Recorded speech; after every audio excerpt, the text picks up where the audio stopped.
কোথায় ছিল, গুম ছিল না লুকাই ছিল, কে জানে, আল্লাহ জানে। আইসা গেল সংবিধান শিখাচ্ছে, তাই না?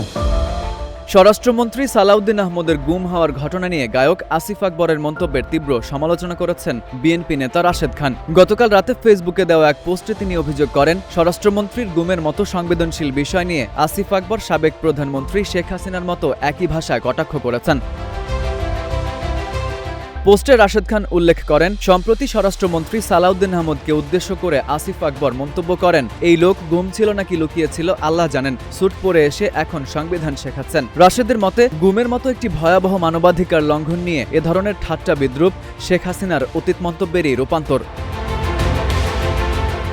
আসিফ আকবরের পূর্বের বিভিন্ন ঘটনার প্রসঙ্গ টেনে রাশেদ বলেন, আদালতে আসিফ আকবর নিজের শারীরিক ও মস্তিষ্কের সমস্যার কারণে মদ পানের কথা জানিয়েছিলেন। তবে 2026 সালের 24 মার্চ সাকিব আল হাসানের জন্মদিনের অনুষ্ঠানে অংশ নিতে তিনি লন্ডনে যান, যা নিয়ে ব্যাপক সমালোচনার সৃষ্টি হয়। রাশেদ খানের ধারণা, সাকিবের সঙ্গে সাক্ষাতের পরেই আসিফ আকবরের দৃষ্টিভঙ্গি ও বক্তব্যের এই রূপান্তর ঘটেছে। এছাড়া অন্তর্বর্তী সরকারের মেয়াদে বাংলাদেশ ক্রিকেট বোর্ডের পরিচালক হতে না পেরে আসিফ ক্ষুব্ধ হয়ে থাকতে পারেন বলেও পোস্টে মন্তব্য করা হয়।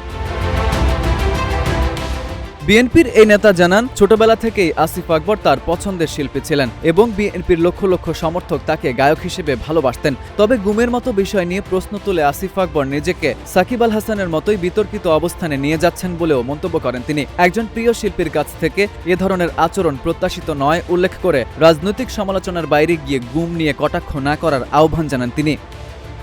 FU Ahmed, Ittefaq news.